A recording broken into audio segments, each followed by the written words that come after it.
if I can say this spiritually and you'll understand it, I dare you to trust God.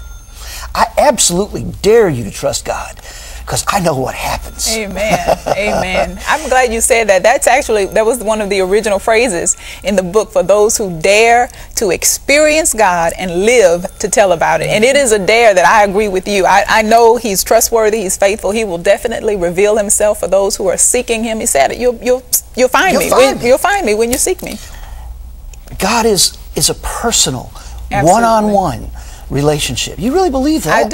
I do, and I've lived that way, which is why it has really changed my life, because I've seen denominationalism. I know what it is to be involved in church ministry, kind of mega church ministry, and been around, and I really cherish the sweet moments just to be with God, because I'm sure you know, we can get very busy. Doing ministry, ministering good for things. God, good things. Not necessarily God things, absolutely, but good things. and ministering for God or to His people, but we miss the blessing of ministering to Him.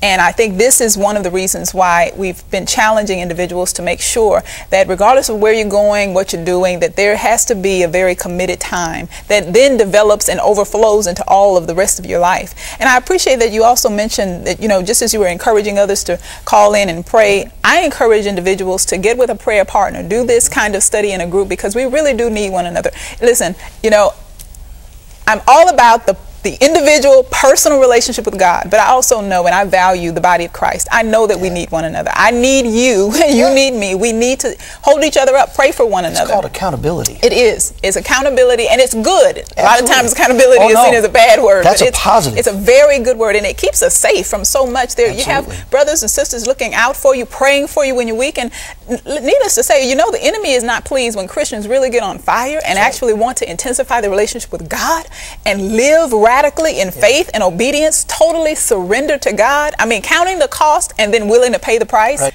Absolutely devoted in a way that will it will dumbfound the world, because a lot of times what God wants us to do is so contrary to what the world is doing. So I believe that calling in for prayer or getting a prayer partner, all of that is just vital.